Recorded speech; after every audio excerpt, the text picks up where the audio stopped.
Assalamualaikum warahmatullahi wabarakatuh. Salam sejahtera bagi kita semua. Di sini kami akan mempresentasikan hasil diskusi kami mengenai Law of Duration in the Match and Start and Restart of Play. Dari kelompok 5 yang beranggotakan 1. Rizky Adeprastika, 2. Joko Suseno, 3. Surya Agung Pangestu, 4. Amalia Rahmawati, 5. Aldila Ilham Putra Tama. Durasi pertandingan 1. Periode bermain. Sebuah pertandingan berlangsung selama 2 babak yang sama selama 45 menit, yang hanya dapat dikurangi jika disepakati antara wasit dan kedua tim sebelum dimulainya pertandingan dan jika sesuai dengan aturan persaingan. 2. Interval paruh waktu. Pemain berhak atas jeda waktu paruh waktu, tidak lebih dari 15 menit, istirahat sejenak untuk minum, yang tidak boleh lebih dari 1 menit.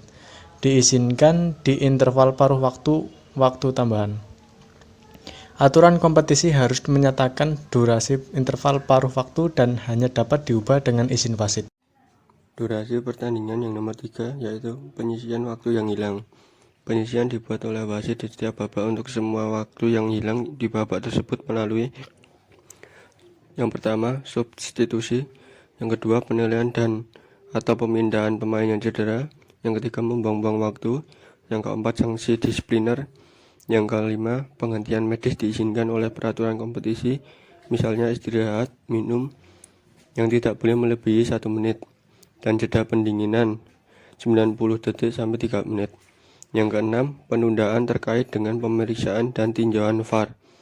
Yang ketujuh, penyebab lainnya termasuk penundaan yang signifikan untuk memulai ulang, misalnya perayaan gol. Keempat, wasit menunjukkan waktu tambahan minum yang ditentukan oleh wasit di akhir menit terakhir setiap babak. Waktu tambahan mungkin ditingkatkan oleh wasit, tapi tidak dikurangi. Wasit tidak boleh mengkompensasi kesalahan pencatat waktu selama babak pertama dengan mengubah panjang paruh kedua. 4. Tendangan penalti. Jika tendangan penalti harus dilakukan atau diulang, setengahnya diperpanjang sampai tendangan penalti selesai. Kelima, pertandingan terbengkalai. Pertandingan yang ditinggalkan akan diputar ulang kecuali peraturan kompetisi atau penyelenggara tentukan sebaliknya. Mulai ulang permainan. Kick off memulai babak kedua pertandingan, babak perpanjangan waktu, dan mulai ulang bermain setelah gol dicetak. Tendangan bebas, langsung atau tidak langsung, tendangan penalti, lemparan ke dalam, tendangan gawang dan tendangan sudut adalah memulai ulang kembali lainnya. Bola yang jatuh adalah memulai kembali ketika wasit menghentikan permainan, dan hukum tidak memerlukan salah satu dari mulai ulang tersebut. Jika pelanggaran terjadi saat bola tidak dalam permainan, hal ini tidak mengubah caranya permainan dimulai kembali. Kick off. Prosedur. Tim yang memenangkan lemparan koin memutuskan tujuan mana yang akan diserang babak pertama atau kick off. Tergantung pada yang di atas, lawan mereka melakukan kick off atau memutuskan yang mana gol untuk menyerang di babak pertama. Tim yang memutuskan gol mana yang akan diserang di babak pertama akan melakukan kick off untuk memulai babak kedua. Untuk babak kedua, tim berganti ujung dan menyerang tujuan lawan.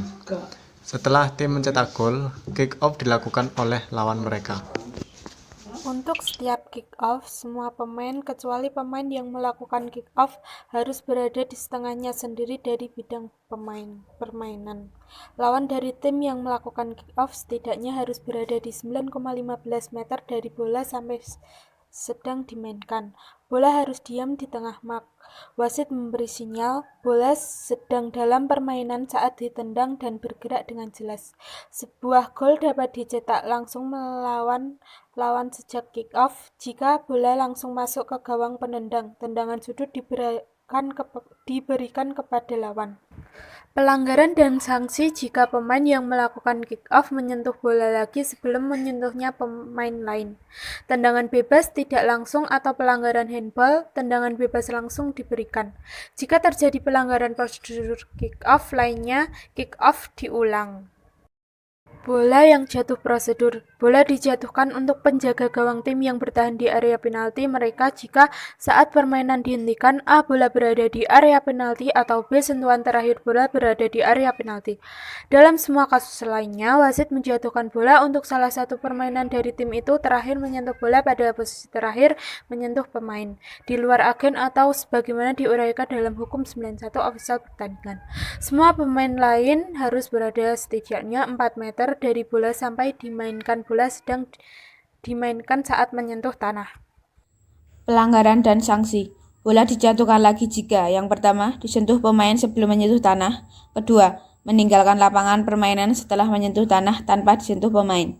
Jika bola yang dijatuhkan memasuki gawang tanpa menyentuh setidaknya 2 pemain, permainan dimulai kembali dengan tendangan gawang jika masuk ke gawang lawan dan tendangan sudut jika masuk ke gawang tim. Sekian presentasi dari kelompok kami. Apabila terdapat banyak salah, kami mohon maaf. Sekian dan terima kasih. Wassalamualaikum warahmatullahi wabarakatuh.